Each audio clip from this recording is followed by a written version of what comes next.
Foliage rules. Oh, I love foliage in the landscape because foliage, unlike flowers, is colorful all season long. Sometimes flowers in our landscape just last for a short time, but foliage gives us color month after month after month. A certain category of plants comes to mind right off the bat for folks anxious to start planting. As a matter of fact, I call it basal instinct, that we steer towards herbs like this sweet basil. Oh, I just love the smell of basil.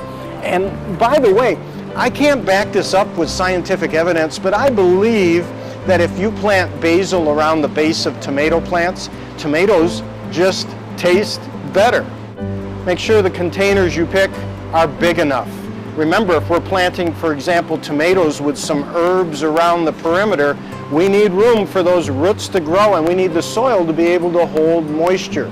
And with herbs, tomatoes, and many of these foliage plants, we need sunshine. Let's pick a good sunny spot, and then let's make sure to use a good quality soil. Now, I have Morgan Composting Pro Vegetable 301 here. Sunshine is the key. Once we do that, well, I have thyme on my hands. This is one of my favorite herbs, thyme. And with herbs, do your research, because some herbs are perennial that come back year after year. Some are annuals. Thyme is a perennial and is great in rock gardens too. Mint can grow so fast it requires a new zip code by the end of summer. So they're best planted in containers, not in the ground. Another perennial favorite of mine is oregano. Oregano is, of course, so aromatic, but in addition to that, is great in containers, as a trailer over the side, or planted in the ground, once again, as a perennial ground cover. Now, we mentioned basil and basal instinct, and of course, lemon basil. This is one you've got to have. That citrus smell to this basil is just intoxicating. Now, also, when we talk about herbs, I often question, what's the deal with cilantro? Why is it that this is such a polarizing herb? You either love it or you hate it. I love cilantro in a bowl of chili. So tasty. Also, we have to make sure to use some sage and some parsley, which almost sounds like a Simon and Garfunkel song. Now look at this herb bowl.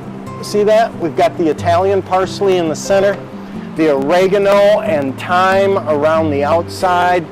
We put some basil in here, and even some rosemary. You gotta have some rosemary. What a great garnish, especially if you're cooking chicken. Love rosemary, and love that kind of pungent, strong scent that rosemary has. So again, start with a good soil, good sized container, and sunlight.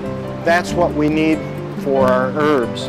Now, I mentioned the possibility of combining some vegetable plants with your herbs, and I think it's a great idea, especially when it comes to tomatoes. Do you dare to plant this bad guy? Oh, this is a hot item right now. Ghost peppers, 3 times hotter than a habanero. You can look at these different varieties of tomatoes that are available, including heirloom tomatoes, which many people feel have better taste. I love grape tomatoes, or the variety Carnival. These names are colorful, the tags are colorful, but probably the most important thing for you to do is to look at the back of the tag. We look to see whether the tomato is determinate or indeterminate. Determinate or semi-determinate tomatoes may be the best tomato to set in the container. When we plant it in our pot or in our soil, we're going to plant it this deep, not this deep, this deep. And the roots are going to grow out of this stem, because tomatoes need a lot of water in summer, and you're going to want this tomato to be well rooted. It's called deep planting. I'm hoping this was vegecational for you. Have a great day. Thank you very much.